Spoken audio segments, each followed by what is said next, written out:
KPK kini tengah mengusut dugaan korupsi kuota haji tahun 2024. Mantan Menteri Agama Yakut Khalil Qomas 2 kali diperiksa sebagai saksi.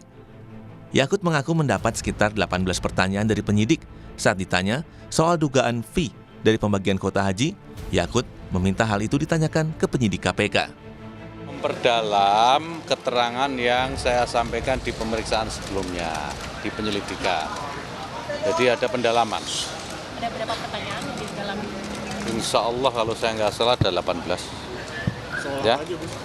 Ya materi sampaikan tanya. Soal pembagian kotanya. Ya tentu terkait dengan persoalan yang sedang Gus, soal aliran dugaan fee terkait pembagian kota itu gimana, Gus?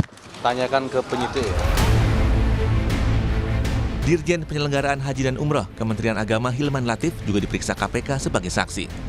Usai pemeriksaan, Hilman memaparkan kepada penyidik tentang aturan yang melandasi proses penyelenggaraan haji, termasuk pembagian kuota haji tambahan. Pendalaman regulasi yang ada dalam proses haji. Terus ditanya itu untuk soal penentuan kuota haji itu atas ide siapa? Biar kita pendalaman regulasi. Bahkan salah satu pendakwah yang juga pemilik Uhud Tour, Khalid Basalamah, juga dipanggil penyidik sebagai saksi atas dugaan korupsi kuota haji 2024 di Kementerian Agama.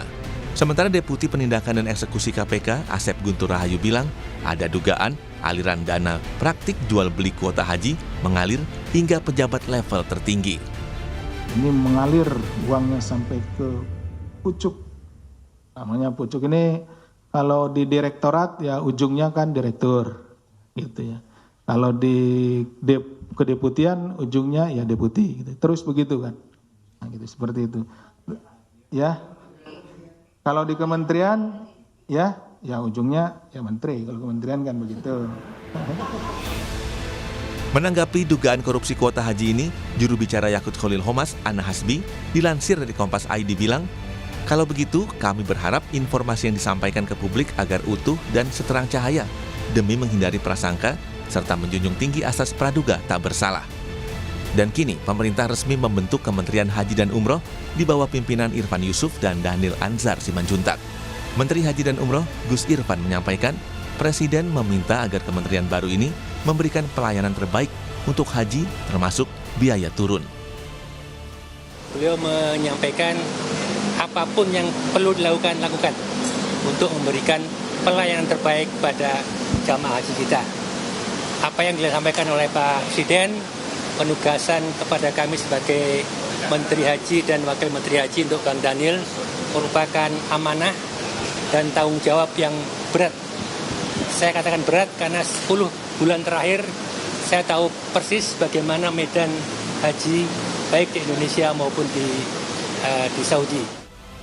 Munculnya kasus dugaan korupsi kuota haji menjadi pekerjaan berat bagi Kementerian Haji dan Umroh yang baru ini untuk diantisipasi agar tidak terjadi kasus yang sama di kemudian hari.